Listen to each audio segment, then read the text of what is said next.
glue that it doesn't deteriorate for hundreds of years? Yeah, that's a good question. It's called animal glue. It's made up out of bones and hoofs and horns from the abattoir, basically, from the slaughterhouse. And it's a glue that is heated up with water, and it's a really strong glue. It's a natural product, and the good thing is that you make violin makers make a stronger resolution for the parts that never should come apart, like a joint in the back. But the rest of it can come apart. It doesn't if you don't want it to, but if you put, for example, if the instrument has a crack there, you need to strengthen it from the inside, which means that the whole table, the front, needs to come off. And all you need to do is put a very thin blade in there, and the glue pops apart. So it is a very long-lasting glue, but it's also brittle enough to come apart if you put a little bit of pressure on it. So, yeah. How is the wood finished then, to bring up the lustre? How is it finished? Yeah. Like varnished. Varnished. Yeah, that's a massive subject. Yeah. In fact, it's something I would like to ask a few of the other makers in the end as well. The influence of the varnish on the sound, but it's something that's it is in violins. It is really big, much bigger than, for example, in bows. The finish of a bow, from what I as a violin maker can see, it just needs to be really well finished, and it has some shellac on it. But a violin, it's the varnish that almost makes or breaks certainly the look of the instrument, and what the onlooker sees and what the musician sees is actually really important. So I would like to ask a few other makers about that. But it's always a scraper finish, and then maybe people use some horsetail on it to make it even more polished. You don't use sandpaper, because sandpaper scratches the wood and it's not a nice finish. It also leaves bumps, if you like. A scraper takes off the bumps, but sandpaper, if there is a bump, it sort of goes over them and makes them worse. So you don't like sandpaper for the finish. This is a Baroque violin. You can recognize it. Well, you can't really see the neck, but it has one of those homemade tailpieces, which is a bit smaller, and a different kind of bridge. The Baroque violin is really very, very little difference between that and the modern violin. Well, people sometimes change the instrument to they put gut strings on and normally stringed. Does that work? In fact, does it actually? To make it into a Baroque violin? Yes, does it yes, actually work? It does work. The thing is that in the old days, I think there was a lot of variation in string lengths and string types, and because there wasn't just a Pirastro factory in Austria where people could buy packets of strings. In those days, they probably got somebody in the town made strings, got some gut in the butchers and made strings for musicians, or maybe they even made them themselves, because it's the part that always breaks and always needs to be changed. So where exactly they got the strings, I personally don't really know. I haven't really gone into that. So the bridge place as well, which makes the string length, if you put it a little bit down, the length of the string becomes longer, and every player that has ever tried it and puts the bridge down, even by a fraction, or put it up, will know that it completely changes the sound. And if you look at old paintings of instruments, violins, like old Dutch paintings, often the bridge is in a completely different spot than now. So it makes me think that the musicians then moved it around quite a bit and did a lot of scordatura, which is different tunings of the strings. You know, it wasn't always just tuned in GDAE. It was also in other kind of tunings. Do you have any idea, or do you have any explanation of how the violin achieved such perfection so early?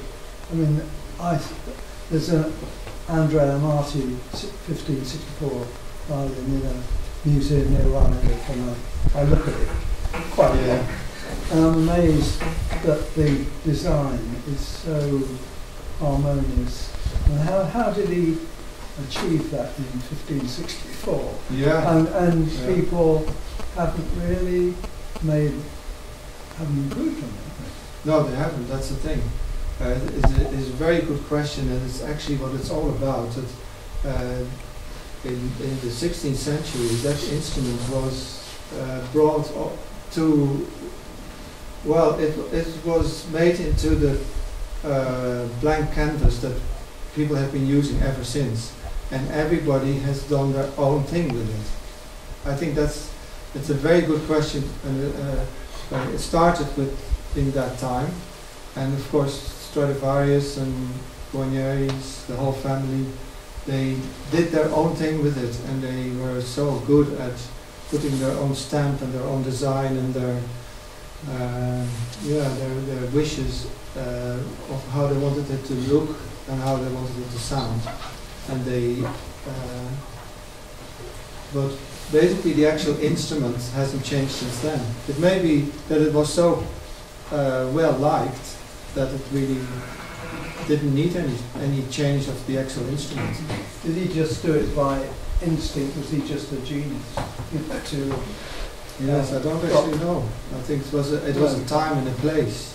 Yeah. The violin was before the violin wasn't actually the most important of the family. It was the viola was the most important, but the small viola, the solo instrument, became the more important one. Mm. And there were different sizes as well. There were different sized cellos. So, yeah. Excuse me, you mentioned the discussion about the edge, Yes. the chamfering of the edge. Yeah. So, is that to do with the airflow, or what No. effect does that have to No, that's have a on very sounding? it's a very good question. It's part of what this talk is actually about. It's part of the design.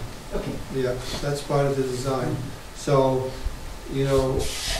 there are parts of the violin, and that's not to do with ornamentation. A violin is not an ornate creation, but part of the design is how you curve the. So it's not to do with the sound qualities? No, but it's always linked to the sound, because the thickness of the edge would influence the sound. If you make an edge much too thick, the instrument wouldn't sound. Or if the edge is really thick and the plate is really thin, the two don't connect very well, and that doesn't sound good. So everything is sort of in harmony with itself. Yeah. Does the choice of the wood that you use influence the sounds significantly? Yes, very. That's number one, the choice of wood. Yes. So where do you get your wood from? Well, I get it mostly the spruces from Switzerland, grown quite high in the mountains, so that the grain is very straight and very even. And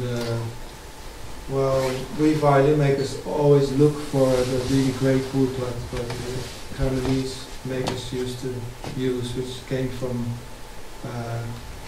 Croatia, ex-Yugoslavia area, but it's not always that easy to get. So you can get very nice wood from east of France, the maple I'm talking about. And what sort of age wood would it be? Well, it needs to when you buy it, it's quite fresh, but it needs to be aged for at least 5 years. We put it away for that time. Excuse me. What exactly is perfect? The twin lines on the edge of the front and back. Are they just lines drawn or marked in the wood, or do they mark separate layers of wood. Yeah, the separate layers of wood, and there are some makers that actually put in 3 strips of wood. It can be either ebony with plain wood in the middle, it could be some kind of white wood. It could be from the plane tree, for example. Or you stain wood black and leave the other white in. Sometimes you can make veneer of the 3 and then cut out strips. You can do that as well. But it's 3 pieces of wood, yeah. Yeah. So those 3 pieces, you'd have one strip circling, not quite circling the whole instrument, but it would be a separate piece of wood fitting inside like that? Yes, the corner, the 3 pieces are fitted perfectly in the corner to a nice, what we call a mitre. It's mitered in, and it has to be a nice joint. But again, that is ornamentation. That is, you know, but yes, it is something. Purfling is something that has to look right. Now, what is right is a very debatable thing, because some old Italian makers didn't bother to bend their purfling wood very evenly, and the wood is all cracked. It's going in there, and you would think, well, that's a mistake. Let's do it again. But in violin making and in the history of violins, that is seen as a really important part of that maker's style. That they actually have a kind of a jagged purfling. So a violin, what is important in violin making is it's not about perfection. It's about concept. It's about an idea. You can compare it to some sculptures. Some sculptures of a person. Some are really perfect and very polished, and some are with kind of jagged edges, but you can see the character of the person in there. Well, in violin making, it's a bit like that too. Some really great violins are actually quite rough looking, but they have a great character and a great strength, and that idea of the maker of not to bother to make it all polished actually goes into their creation of sound as well. They make a very robust instrument which will carry right to the end of the concert hall. How long does it take to make a violin? Yeah, well, it takes about 150 hours of work. So, if you don't sleep, you can do it. Yeah. What's the relationship between the violin maker and the player? I ask the question because sometimes makers don't play their own instrument. So how do they know they're going to get a decent sound? Yeah, it's a very good question. But I myself play the violin, not good, but I play it. And through the years, I've come to think it may not be really that advantageous. I mean, I love trying out my own instruments. I don't like playing them, like if I play some music with friends, because I'm always listening to if it's good or not. I don't actually like it. I don't think about the music. So it raises a very important point that the violin maker and the player are very closely linked.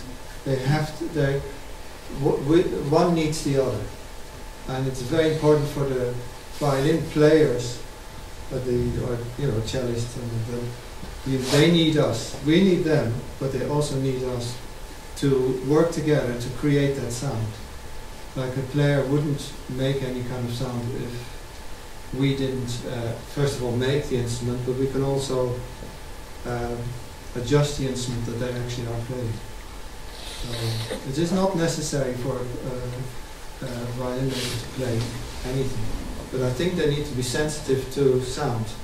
They need to listen to what their instrument sounds like. And if it's not right, they need to find out how to improve on it. So you need to be sensitive to the sound. So, any other questions? But you'd be sensitive to just tapping on an instrument. Yes, I mean that's the way you make the plates, is that you tune them. You find out different modes of different parts of the plate, with the plate which is this is the plate, the front. That's the front plate and the back plate, and they need to be tuned. So you tap it and you try and get a really clear sound. So you take thickness off in certain areas to make the sound as clear as a bell, really. And especially the really low frequencies are very important. Yeah. So you need your ears, definitely. What are the differences between the front and the back plate? They're completely different. The front plate is a soundboard, just like the soundboard on the guitar and the soundboard on the cello and in the piano. They're all made of screws, basically. And the rest of the instrument is like it supports the soundboard. But in the violin family, the back is actually really important because it's connected to the front with a sound post, which is just behind the right foot of the bridge, and it creates a certain tension, and that's what is very important for the frequencies of the sound production. And does the size of the sound post matter? Yeah, everything matters. Yeah. Yeah. Does science have any part in violin making now in terms of scientific measurement of sound really, and parts? Yeah, there has been a lot of research, especially in America, with a maker called Sigmuntovich, and he's got some scientific friends, and they've really got into the sound waves and what they've made actual scientific graphs of how a violin moves. They actually take the movement of a violin when it vibrates and then slow it right down so you can see the whole thing go like that. It's very interesting. Yeah, and also there's been a lot of scientific research into the makeup of the varnish and the finish of the instrument. Yeah. Yeah, we're getting close to time, so I think. Just thinking maybe we could come in and ask the questions of the other violin makers from what you've given us today. Yeah, what you have.